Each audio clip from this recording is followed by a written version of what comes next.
Bonjour everyone, welcome back to the Magpie Channel TV. We've got a very special preview ahead of Brentford tomorrow, joined by the Athletics' Chris Waugh. How are we doing, Chris? Yes, very good, thank you. How are you? Good mate, thank you. Good. Thanks for joining me on this quick little preview. It is Friday afternoon, the sun is shining. Eddie Howe has his first game in charge of Newcastle tomorrow. He's in the home dugout for the first time, Chris. Can he get Newcastle's first win of the season? That's the big question.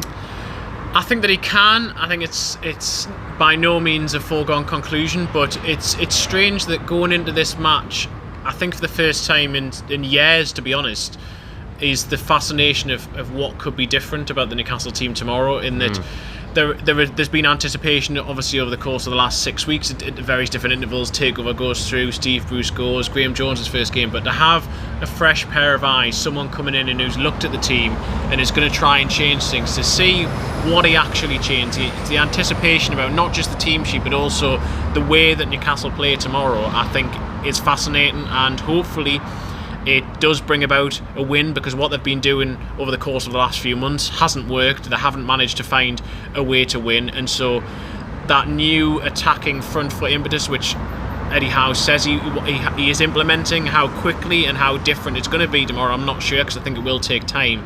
But to even see the sort of fruits of that change beginning will be fascinating. It will. I think every Newcastle fan is probably looking forward to the first game in a long time. Well, obviously everyone was hyped and look excited for the Spurs game with the new ownership, but Steve Bruce still being in the dugout, even when Graham Jones was still here, it was very much likewise, wasn't it? We hadn't seen much change. Eddie Howe today in the press conference, you were there, he was saying that he's trying to implement a new style at the club. He's going to be playing on the front foot, he's going to be brave, he's going to play football that the city's proud of, that the fans are proud of, that the club can be proud of, and he wants everyone pulling in the right direction. The players have mentioned how high intensity the training's been for the past 10 days. So it is going to be a delight to watch for Newcastle fans, hopefully tomorrow. I mean, things aren't going to change overnight. We're not going to see Barcelona 2008 tick-a-tack football, but we're hopefully going to see four at the back and actually try and score some goals. Well, it was interesting to hear the Brentford manager Thomas Frank talking about, and he basically said that their preparation for Newcastle has not been to watch Newcastle, it's been to watch Eddie Howe at Bournemouth.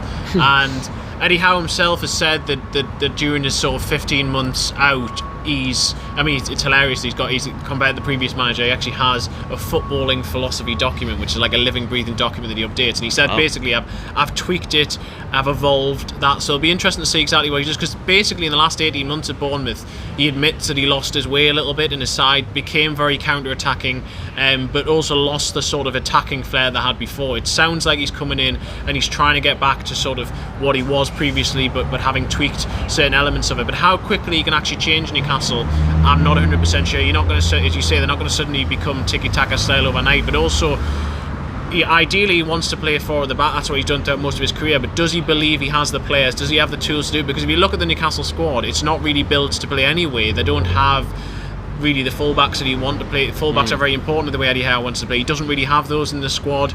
Wingers, Newcastle haven't played with wingers yet. They signed Ryan Fraser during the summer of 2020. Does Ryan Fraser become very important again? I think he will in time. Whether that's tomorrow, I'm not 100% sure, but how quickly he changes things, it's fascinating. He already said today that Jonjo Shelvey, who I think some supporters suggested maybe wouldn't be involved going forward because of perhaps what he doesn't do off the ball, Eddie Howe, unprompted, he wasn't asked about Shelvey, unprompted named Jonjo Shelvey as someone who technically is exactly the sort of player that he wants, can try and drive the team on, can try and get them on the front foot. And if you look through the Newcastle squad, they don't have that many people who are really comfortable on the ball and can really play it forward, and that's where it seems Jonjo Shelvey is going to have a big part to play, at least over the course of the rest of this season. How do you see that panning out though? Because for me, like you said, Newcastle fans mentioned Shelvey might have been pushed to the wayside. We've seen Shelvey, he barely jogs, never mind sprints, and Eddie Howe's system is to get in players' faces to press, isn't it? So it's going to be interesting to see how Shelvey adapts to this new system, and then if he's going to be a key role in it.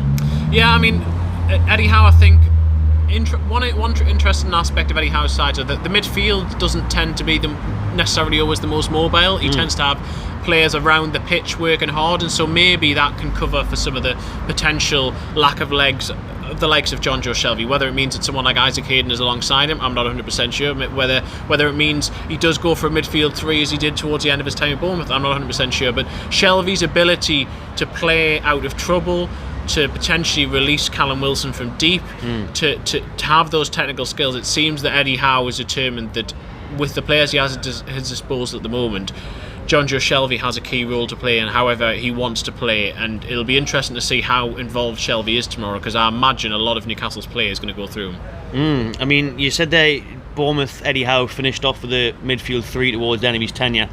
Well known for a 4-4-2 or a 4-4-1-1. I mean, any clues, any ideas what the formation could be tomorrow? Or is it wide open for either of those three? Yeah, I generally don't know what the formation is. I know that he wants to play with the back four, but whether he's felt ready, or he feels the players are ready to have moved to that for tomorrow, I'm not 100% sure. They've practiced in a few different formations over the course of the last week or so, because he wants to be able to change things as well, and he may even change things within the game, and they've got several different levels of opponents coming up over the course of the next few weeks, so he wants to have a few different systems ready for that. But I think long term, 4-4-2, 4-4-1-1 is probably what he'll go back to, but whether we see that tomorrow or whether it is still a five-man defence, I generally don't know. How big is this game then? Because there's going to be pressure on Eddie Howe's shoulders already, isn't there, considering the position we're in the league table, the only team in the English football leagues not to win a game yet. 92 clubs is Newcastle United, never mind just in the Premier League. So the pressure is there to have an instant impact, to have that new managerial bounce. Are you confident it's going to happen? Because Brentford have shown they can be dangerous. They're brave. They're not going to come here and sit back. They'll be going for the win. And also, Newcastle fans are looking at these next few games, barring Arsenal away, the home fixtures in particular. Brentford, Norwich and Burnley.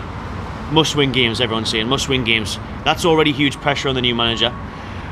But when you look at that, those teams will also be looking at Newcastle thinking, well, we're playing second bottom here. They haven't won yet. This is a chance for us to get a win. So what can we expect from...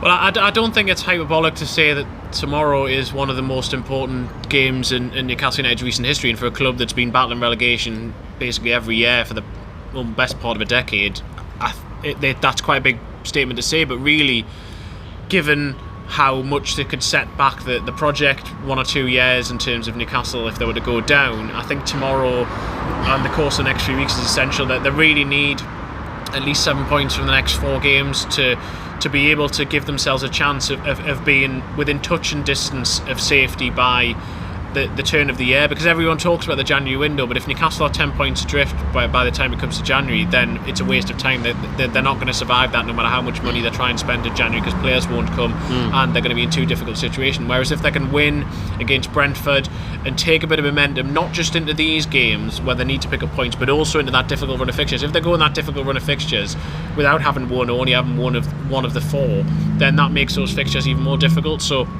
I do think they are capable of winning. I think that the crowd are going to be very important tomorrow. I think what I'd like to see, as opposed to the Spurs game, is although Newcastle started the Spurs game quickly, they almost in a bizarre sort of way started with too much intensity and they wore themselves out, and there was a lot of emotional energy expended. They need to be careful with that. They need to start quickly, but they also need to get at Brentford and make Brentford feel uncomfortable, because Brentford are on a difficult run of form now. They've lost their last 4 matches. They really will be targeting this as one of their matches. But Eddie Howe has come in and he's targeted this. He believes Newcastle can win. He believes he has a strategy for them to win, and I just hope that they can. My head says 2-2, but my heart says 3-1 Newcastle, so I'm going to go with that. Oh, I like it. We're just about to finish off the video there, and he does it how we do it already. Score predictions at the end. Quality. Well, let's hope we do get 3 points tomorrow. Chris, I'll let you go. Very busy man. Thank you for your time. No problem. Cheers for watching, everyone. Make sure you drop your score predictions below. 5-0. Said it. Going for it, right? Doing it. No worries. 5-0. Now, 2-1. 2-1 Newcastle. Looking forward to it, though. Finally, looking forward to seeing some possession-based football, some shots on target, and hopefully 3 points. Subscribe to the Magpie Channel TV and enjoy yourselves.